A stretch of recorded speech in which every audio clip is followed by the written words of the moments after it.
What's up, guys? So let's get into Kandi and Todd and the latest update. And the headlines are saying that Todd wants full custody and child support. But the real question is, did Kandi actually make this easier for him without even realizing it? Let's talk about the prenup, the power dynamics, the optics, and the reality of their situation.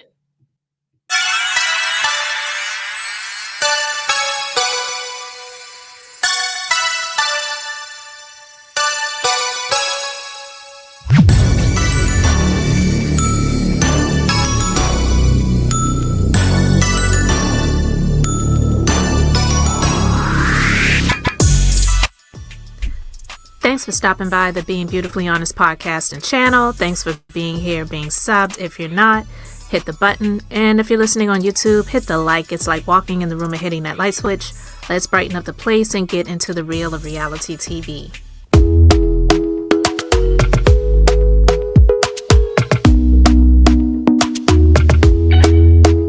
Talk to me nice, talk to me honestly. Look in my eyes, don't let it fall on me. Say you're a good guy, make me believe it. Don't wanna hear it, I wanna see it. See how rewind when we rewind.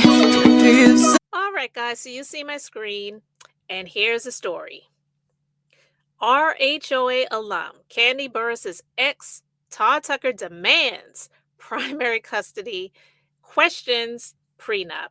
Sigh.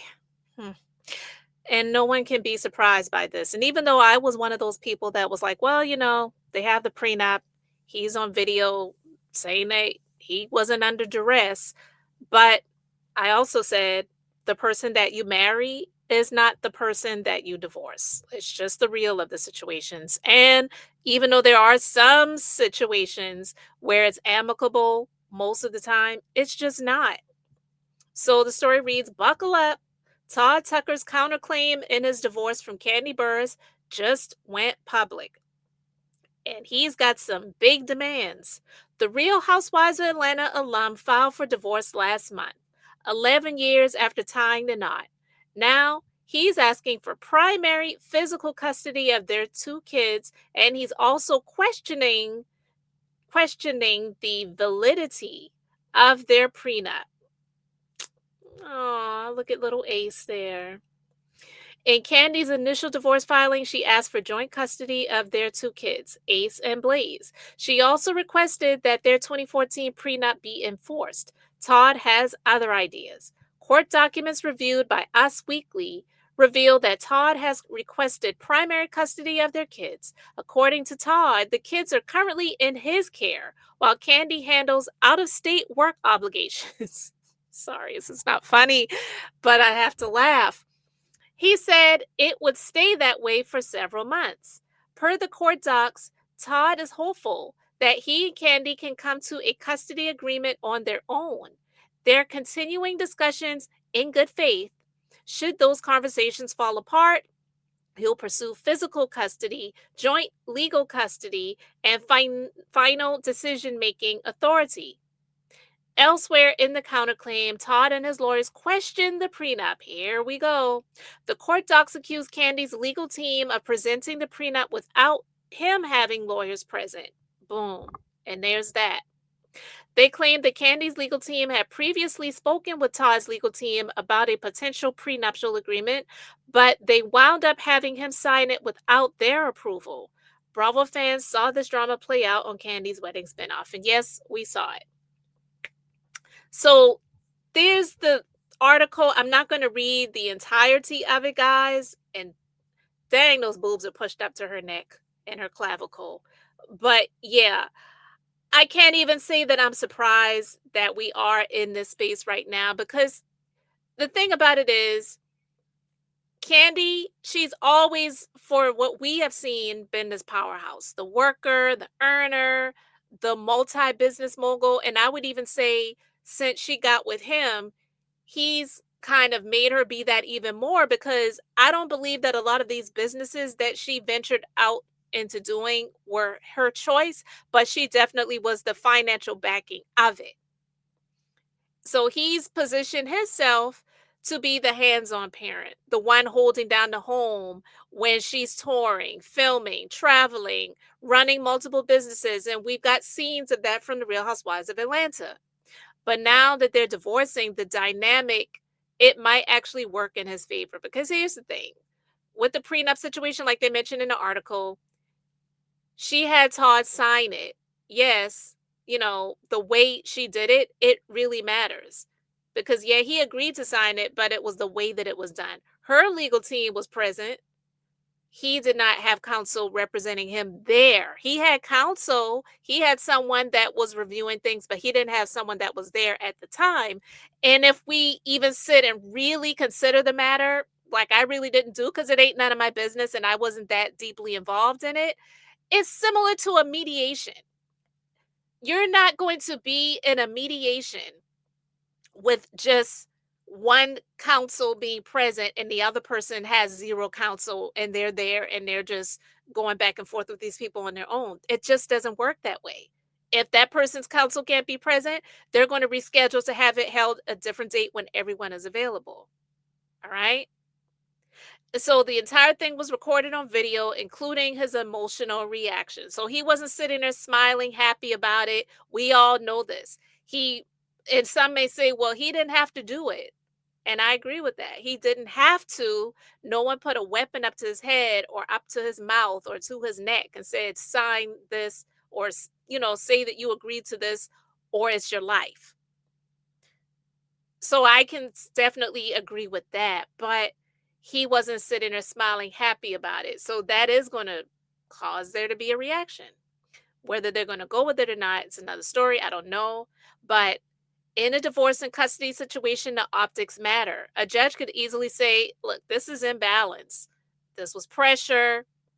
This was a power dynamic where one partner controlled the assets from day one. And so that's not about the prenup being invalid. Prenups can still stand, but it does influence how judges view the relationship and the parenting dynamic. And so now we've got the image of him being daddy daycare, the doting father, the doting dad. So for years, he's showcased how he's taking the kids to school, how he's there to manage day-to-day routines, the dad duties on videos, on the show. We remember on the episodes when they were on there, showing on TV, him being the one at home while Kandi's traveling, Ace crying, I miss you, mommy. And this builds a narrative. Intentional or not, it just does. And judges, they really want to have a parent who's physically present every day. And meanwhile, even though it's not a bad thing, Kandi, she's touring with Escape. She's got her podcast, her YouTube channel, filming TV shows, producing Broadway, traveling constantly for business and pleasure. Okay. And so that makes her the financially stable parent, but also the less available one. So we got Todd asking for child support. And not a lot of people were shocked because kind of a lot of people saw this coming. But if he gets primary custody, child support, it's automatic. And the courts do not care who is the celebrity and who is the fan favorite.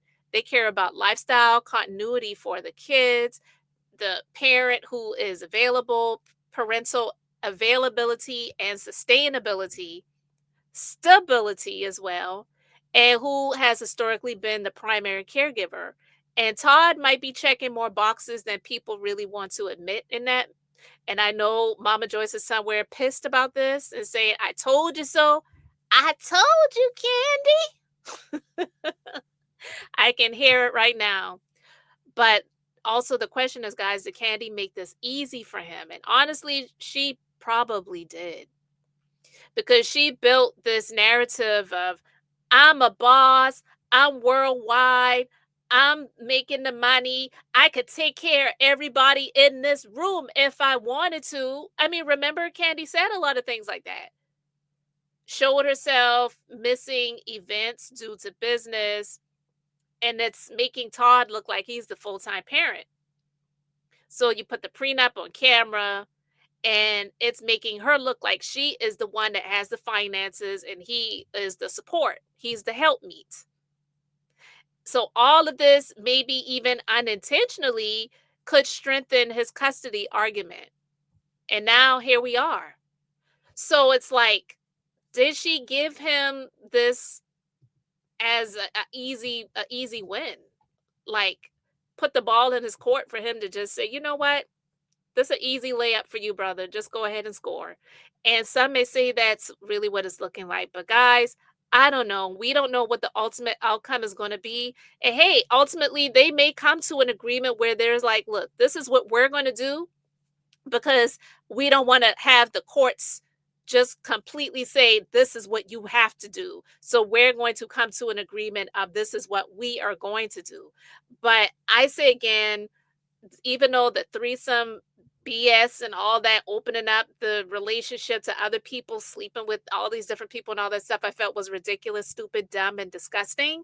That's their personal lives to live. I don't have anything to do with it, so it's their lives.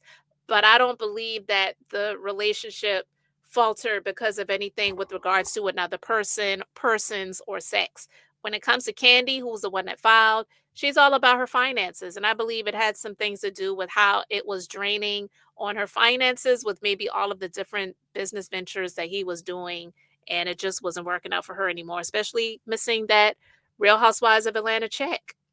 Even though she's still in the Bravo family and she received the Lifetime Achievement Award, who cares? You know, her daughter Riley is on that show Next Gen NYC. I believe they have a new season coming up. They just had the first season that her daughter was on. That doesn't replace the money that Kandi was making. So I want to know what you guys think. Will he get full custody and child support? And do you feel like Kandi made this easy for him? Let me know your thoughts in the comments. Thanks for being here, liking, and subscribing. I'm Beth, just being beautifully honest. So until next time, I wanted to keep it brief, beautiful, and now I'm going to say bye.